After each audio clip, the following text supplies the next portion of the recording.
Selamat pagi semuanya, perkenalkan saya Ria Pranasari dengan NIM 10 2018-105. Saya dari Fakultas Kedokteran Universitas Kristen Krida Wacana sekarang akan melakukan simulasi praktikum patologi klinik urinalisis blok 20. Sebelum itu jangan lupa untuk mencuci tangan, gunakan handscoon dan juga maskernya. Karena saya akan melakukan pemeriksaan makroskopis urin, kita akan melihat kejernihan maupun kekeruhan dari urin. Di sini sudah ada sampel urin yang ingin saya periksa, kemudian ini ada kertas bertulisan ataupun bisa menggunakan koran sebagai latar dari pemeriksaannya. Sampel urin tadi kita letakkan di depan dari kertas yang ada tulisannya, kemudian kita lihat apakah tulisan di belakangnya masih bisa terbaca atau tidak. Apabila masih bisa terbaca, menandakan urinnya jernih. Apabila tidak bisa terbaca, menandakan urinnya keruh. Ya, atau kadar protein pada urin semi kuantitatif dengan cara turbidimetrik dengan prinsip pemeriksaan adalah penambahan asam dan juga pemanasan urin. Di sini kita akan menggunakan dua reagen, yaitu adalah asam sulfosalisilat 20% dan juga asam asetat 6%. Di sini juga saya menggunakan sampel urin sewaktu. Untuk reagen yang pertama kali kita coba adalah reagen asam sulfosalisilat 20%.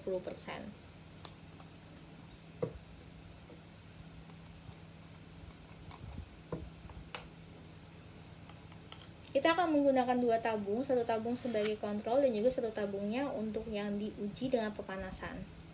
Sini kita ambil reagen asam sulfosalisilat 20%-nya kurang lebih 8 tetes atau 2 cc.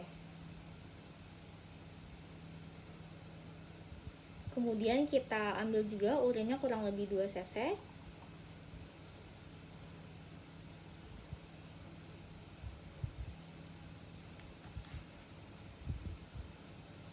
Kemudian tabung yang kedua kita gunakan adalah sebagai kontrol.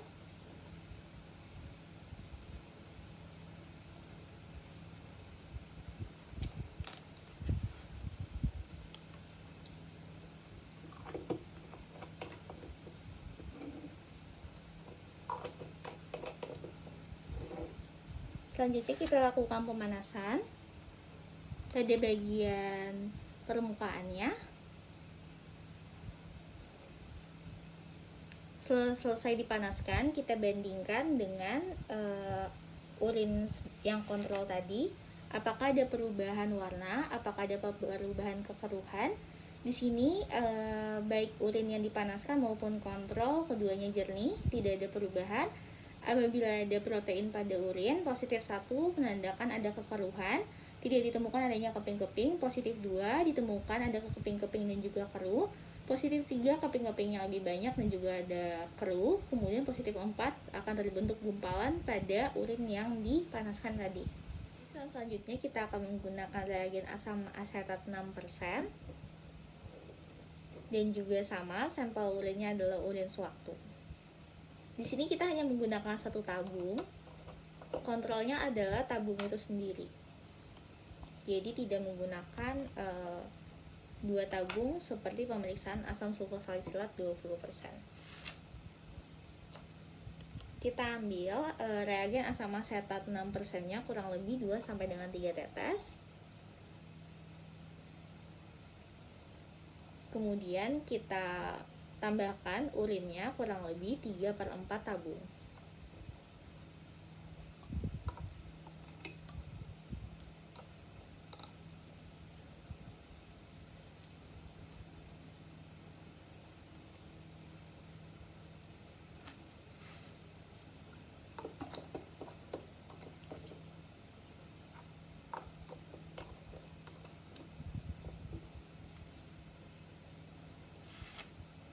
Setelah itu kita panaskan bagian atasnya saja, jangan dipanaskan bagian dasarnya. Setelah itu kita bandingkan bagian yang dipanaskan tadi dengan bagian dasarnya, apakah ada perubahan warna dan juga kekeruhan. Kita nilai apakah keruh atau jernih.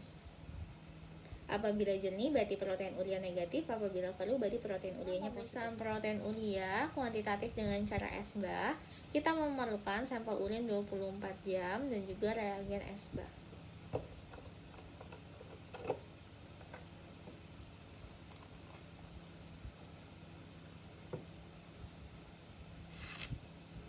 Di sini kita ambil sampel urin 24 jam tadi sampai dengan batas U.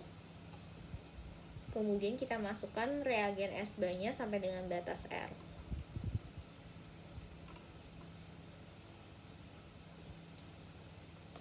Setelah itu kita lihat berapa jumlah protein per liter dari urin. Kita melakukan pemeriksaan glukosuriah atau kadar glukosa pada urin. Cara reduksi dengan menggunakan reagen Benedict.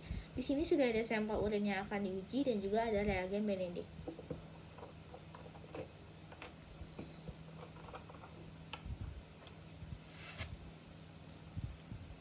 Yang pertama kita ambil reagen Benedict kurang lebih 1/4 dari tabung atau 5 cc. Kemudian kita masukkan urinnya kurang lebih 8 tetes. Setelah itu kita panaskan. Pemanasan bisa digunakan dua alat, yaitu menggunakan penangas air maupun menggunakan spiritus. Di sini saya menggunakan spiritus.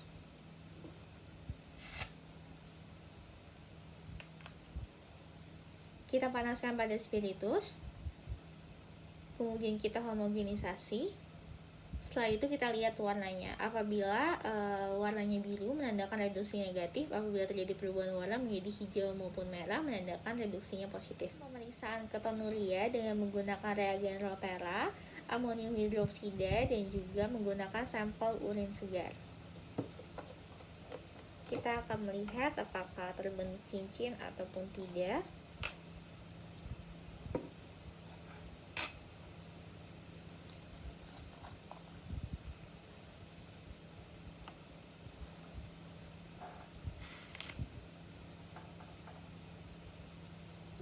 Yang pertama kita masukkan urin kurang lebih 5 cc ke dalam tabung reaksi. Kemudian kita tambahkan reagen Rotera 1 gram.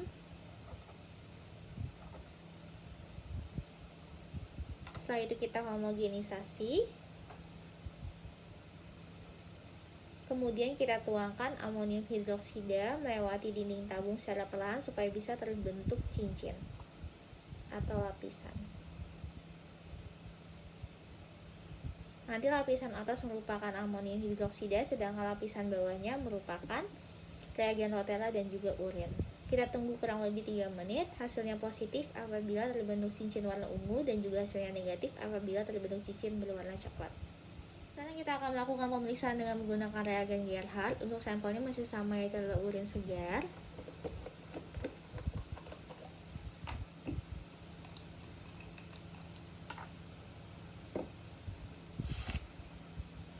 Kita masukkan urin kurang lebih 5 cc ke dalam tabung reaksi. Kemudian kita tambahkan reagen Gerhardt secara perlahan melewati dinding tabung. Setelah itu kita saring dengan menggunakan kertas saring. Kemudian kita tunggu sampai dengan proses penyaringan selesai.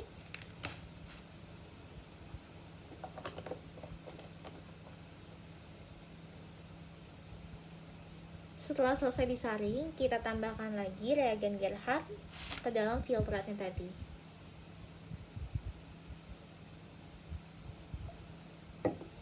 Kita homogenisasi. Ketonuria positif apabila terbentuk warna ungu dan juga ketonuria negatif apabila terbentuk warna kuning. Sekarang kita akan melakukan pemeriksaan bilirubin urin. Di sini kita akan menggunakan sampel urin segar. Ada 2 tes, yaitu adalah tes busa dan juga tes Harrison. Pada tes busa kita akan lakukan pengocokan atau homogenisasi pada urin kurang lebih 5 cc. Kemudian hasil positif apabila terbentuk busa berwarna kuning. Selanjutnya kita akan melakukan tes Harrison. Kita menggunakan urin segar, kemudian ada BaCl2 10% dan juga menggunakan reagen Fouchet.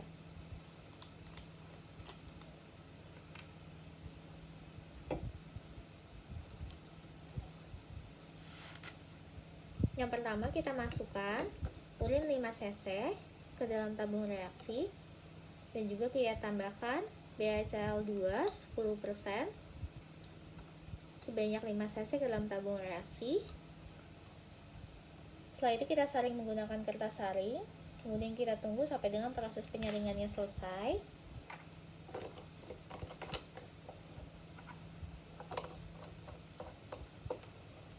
Apabila proses penyaringan sudah selesai, pada kertas saring kita tambahkan lagi dengan menggunakan reagen Fouchet.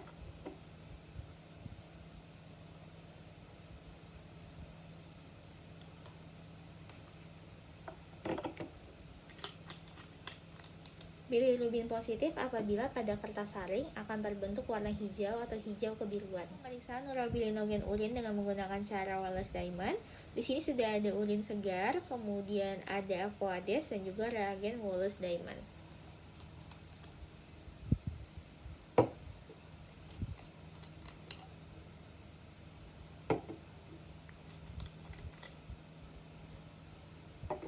Yang pertama, kita masukkan 10 cc atau 10 ml urin ke dalam tabung reaksi.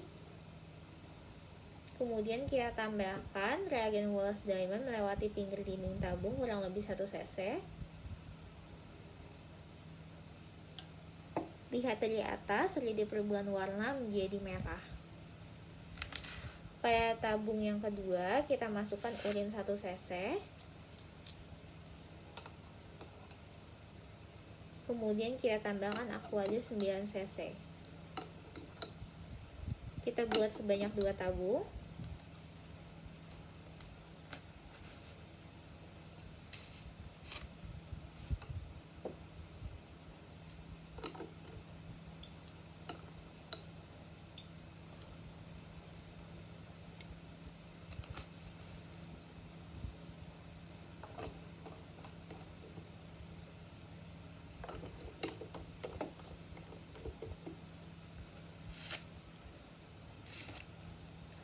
Satu tabung kita diamkan saja, tidak usah dilakukan pengenceran, dan juga tabung yang kedua kita lakukan pengenceran 1/10, 1/20, 1/40, 1/80, dan juga 1/160, sehingga akan terbentuk 6 tabung. Kemudian setelah dilakukan pengenceran, kita tambahkan dengan reagen Wallace-Diamond kembali. Kemudian kita lihat pengenceran tertinggi yang memberikan hasil positif merah dan pengenceran terendah yang memberikan hasil negatif atau tidak merah. Kita akan melakukan pemeriksaan urobilin urin dengan menggunakan cara Schlesinger. Di sini ada urin, ada lugol, dan juga ada reagen Schlesinger.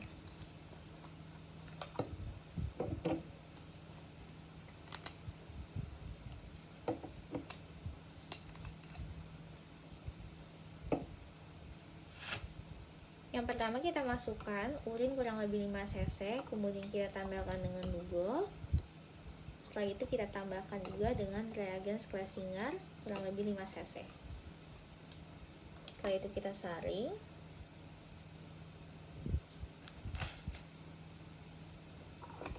Kita tunggu proses penyaringan selesai.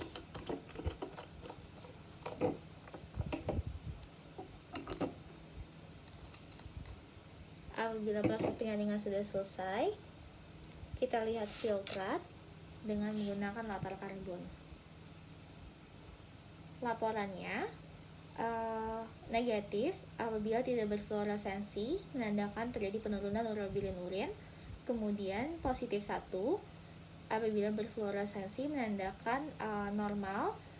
Dan juga positif 2 berfluoresensi lebih terang, menandakan peningkatan urobilin urin. Fluoresensinya berwarna kuning hijauan. Lakukan pemeriksaan urin dengan teknik cari celup.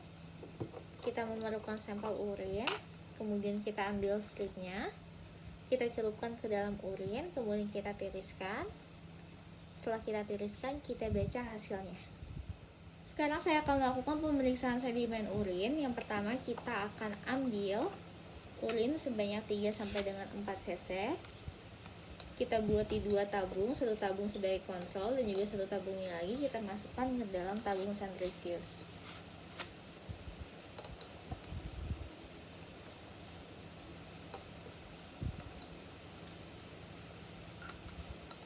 Kita masukkan ke dalam tabung centrifuge selama kurang lebih 5 menit. Kemudian apabila sudah selesai, kita buang cairan dan juga kita ambil endapannya. Kira-kira tersisa 0,5 cc. Kita letakkan pada kaca objek dan juga kita tutup menggunakan cover glass. Kita lihat di bawah mikroskop. Kalau ini merupakan sediaan basah, maka kita akan menurunkan kondensor dan juga kita akan tutup diafragmanya. Untuk membesarnya 10x10, kita bisa melihat silinder dan juga epitel. Pada pembesaran 10 kali 40, kita bisa melihat eritrosit, leukosit, dan juga menentukan jenis dari silindernya. Melakukan tes pemakatan, pemeriksaan berat jenis urin, kita akan menggunakan sampel urin 24 jam yang dibagi menjadi 4 bagian yang sudah diisi dengan menggunakan bahan pengawet. Apabila urin sangat sedikit sehingga tidak dapat membuat urinometer mengambang, maka kita bisa mengencerkan dengan mengkali 2 volumenya. Kita lakukan 4 kali pemeriksaan. Kita akan masukkan urin sebanyak 100 cc.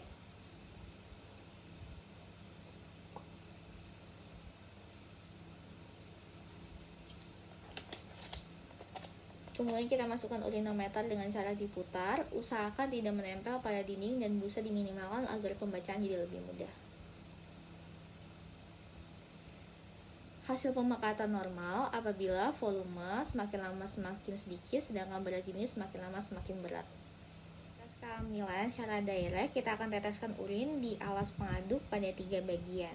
Yang pertama merupakan urin yang dijadikan sampel.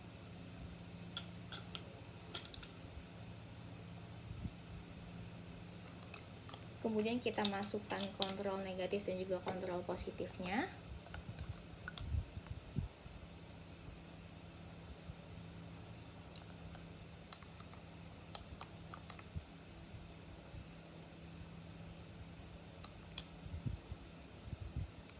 Kemudian kita tambahkan gradien kurang lebih sama pada sampelnya.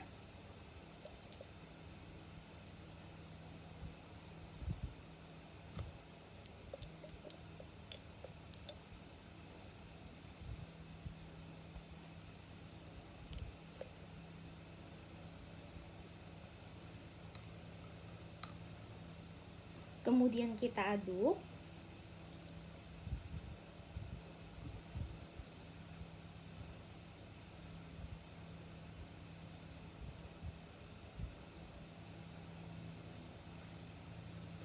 Kemudian alasnya sedikit kita goyangkan.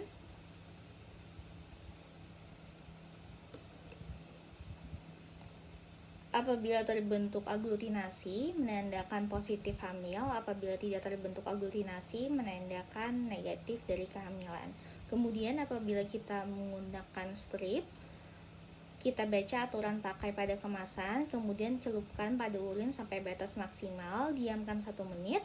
Positif apabila terbentuk 2 garis, negatif apabila terbentuk 1 garis, dan juga invalid apabila tidak terbentuk garis sama sekali.